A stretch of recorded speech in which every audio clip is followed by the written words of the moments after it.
3 powerful ways Christians can deepen their prayer life through fitness. Now, I know this is a crazy, bold claim, but hear me out. The paradox of the modern believer is that most Christians pray for strength, but few ever train for it. We ask God to heal our bodies while neglecting the very temple He has entrusted us to steward. It's a strange contradiction, isn't it? We say we love God with all our heart, soul, mind, and strength, and yet the strength part often gets left out of the conversation. The truth be told, many believers show more respect for the church building where they worship on the weekends than they do for the body that God has called them to steward. My name is JT Tapias, and I'm a former professional athlete, pastoral counselor, and the founder of the Empty Your Bucket Nutrition Plan, a program that bridges biblical wisdom with practical health stewardship. In this video, I'll show you how fitness can become a form of prayer and how movement can create mental stillness and how discipline in the body can unlock deeper devotion to the Spirit of God. By the end,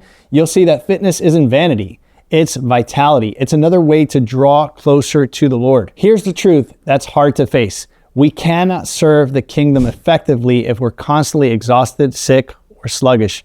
When we neglect our health, our capacity to love, serve, pray, suffers. This isn't about vanity, it's about worship. Imagine God opening the door for ministry and you can't walk through it because you are depleted. Your heart is willing, but your body can't keep up. That's a quiet tragedy most Christians never name. Did you know that roughly 70% of Christians battle with lifestyle-related issues and nearly 90% of pastors and church leaders are considered obese, with 25% or more body fat for men and 32% or more for women? This isn't condemnation. This is a call to stewardship and responsibility.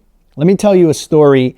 Years ago, one of my clients, we're going to call him Mark, he came to me. He's a faithful believer, deeply committed to prayer. He confessed something that caught me completely off guard. He said, JT, 9 out of 10 times that I'm trying to pray, I just fall asleep. I start strong and then my body betrays me. So we didn't start with the common silly advice of, oh, you just need more faith or you need to try harder. We started with power walking. This was my first advice for him. Each morning, Mark prayed out loud as he walked. His breathing deepened, his focus sharpened, and his energy rose. 3 months later, he said, JT, I don't just pray longer now, I hear from God again. Jesus said in John 10:27, my sheep hear my voice and I know them and they follow me. Mark realized that fitness wasn't competing with prayer, it was complementing it. And that principle applies to you as well.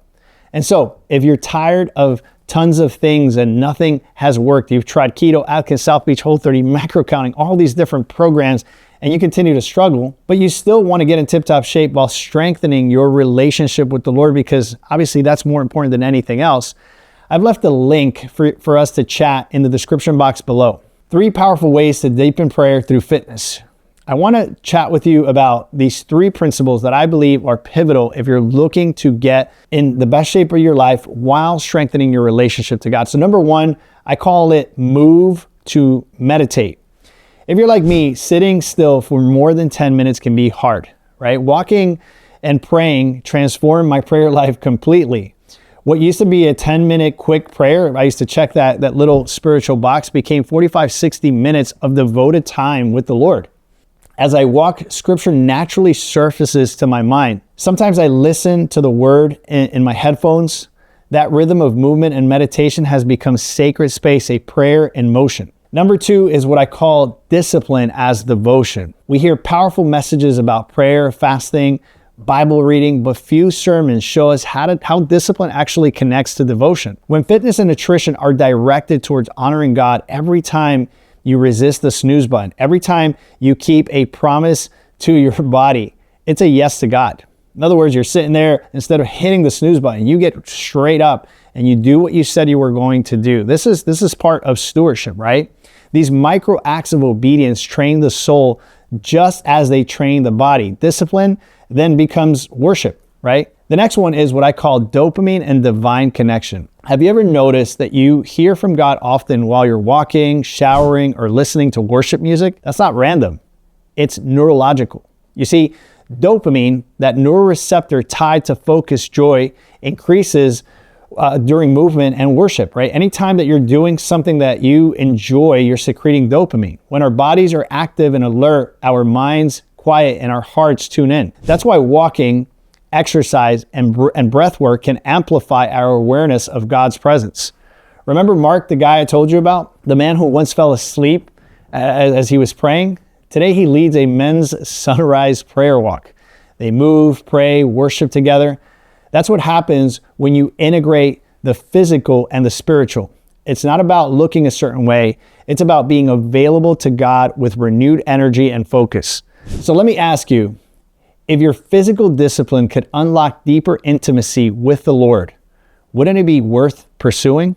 If this message steered something in you, don't just scroll, steward it. Download our free power walking calculator to burn fat while connecting with God. This link is in the description below. Let's connect for a free strategy call in case you want to put all this together and you want the shortcut. I left a link down below for you. Always remember, your body isn't a distraction from prayer. It is the very place where prayer begins. I'll talk to you guys soon.